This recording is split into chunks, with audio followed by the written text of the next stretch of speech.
Yo, Nimble Superman, back again. I feel like I'm gonna start every video like that because it just gets me going. Back again. Yeah, I like to remind everybody out there that I'm not crazy. Yeah, because sometimes I realize, wow, people just don't know me, so it's like if I act weird or something like that, people will just take it the wrong way. But anyways, um, I just wanted to kind of do a video again. Just wanted to kind of, I guess, talk about Convergence. Um, because that was like one of the big events that came out of 2015, and I don't know how anybody who's viewing this video views that event, but to me it was a huge misfire. Oh man, just huge misfire. Like, in my opinion, it was terrible. Like, in all honesty, I can't think of any other way to really talk about it. Like, it's just, and I obviously hate to be, super negative or anything like that. And it's not like, DC's never done a good story, but like, man, that was really shit. Like, I guess go back to the beginning. I remember when they first announced it, and I thought, man, this could be good. What a good idea, to kind of integrate like the old universe and the other Earths and other timelines and all these kinds of other stuff, and really just pay homage to DC. And it's like, in theory, man, that sounds great. you know. And I had like myself, I try to like stay away from like spoilers and things like that and solicitations, and like literally all I knew going in really was that uh that obviously it involved all the other timelines and pre-New 52 and all that stuff. And there was this villain, Telos, had no idea really what he was all about, and I knew Brainiac was somehow involved. And that's all I really knew. And, so me with armed with only that information, my imagination just goes freaking wild. And it's like, oh man, like New 52 Superman could meet, pre New 52 Superman, or Kingdom Come Superman could meet like some other Superman, or you could even bring in Man of Steel Superman if you wanted. Like, oh man, just so much stuff. Like if I really sat back and I asked myself like what I really wanted the story to be, like, and I've always kind of thought of this, but like the threat of it, like the idea of it would just be too much. Like it would literally, I don't know how like the heroes of DC could get over it, and it was the idea that like, what if Brainiac teamed up with other versions of himself throughout reality, you know? Like, one Brainiac is bad enough, but like, what if you had like 50?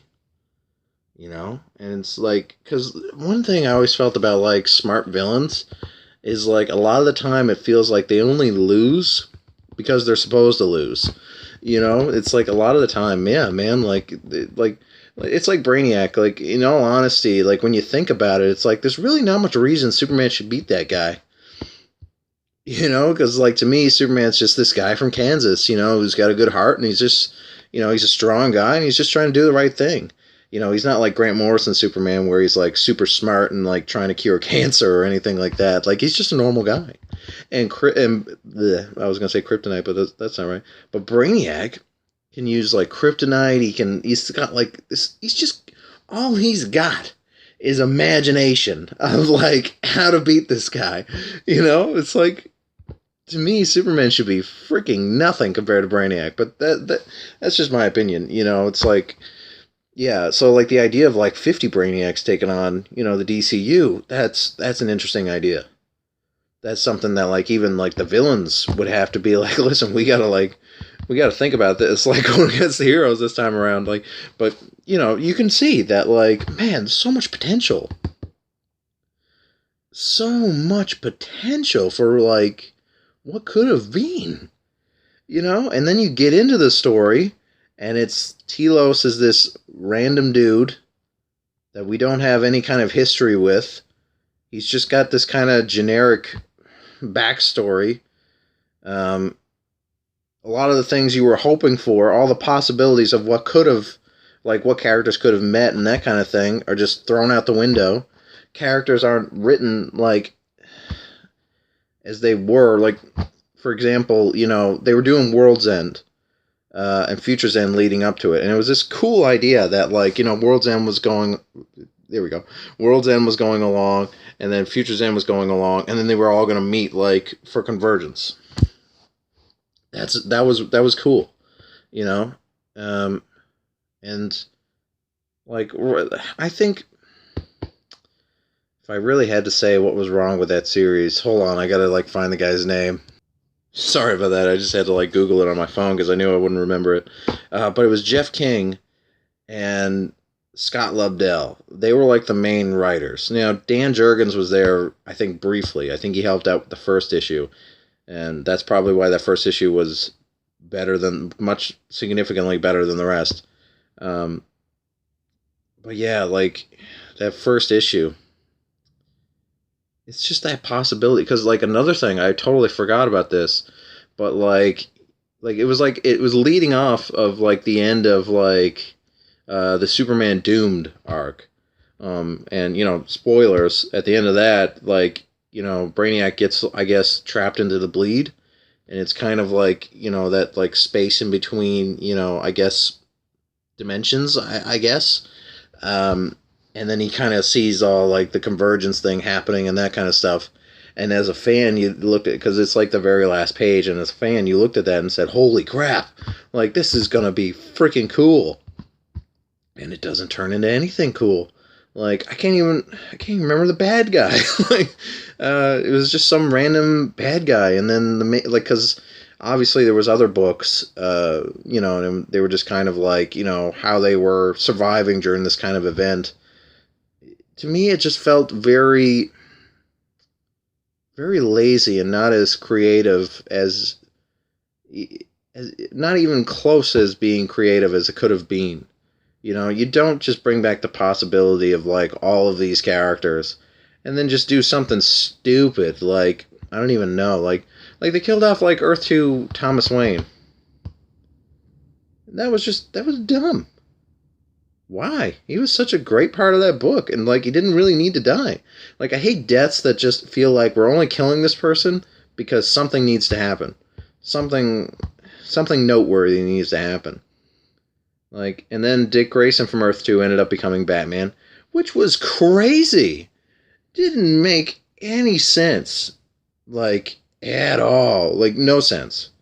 Like, because if anybody who followed Earth 2 remembered that, like, well, Dick Grayson, like, he grew up, like, you know, obviously not, like, as Robin. I'm pretty sure. I don't think he ever grew up as Robin. You know, he married Barbara. They had a child. He was kind of like the stay-at-home dad kind of thing. I think, I don't know, I think he was a writer, I think. He was never even close to getting any combat training. And it's funny thinking back, like, I think the only thing he had during that World's End book, and they make note of this, that, like, in Earth 2, there was a moment when he met Ted Grant, and they trained for, like, gosh, how long was it? I think they literally say it was like 2 hours. They trained for, like, hand-to-hand combat. And I just couldn't get over that. That was so dumb.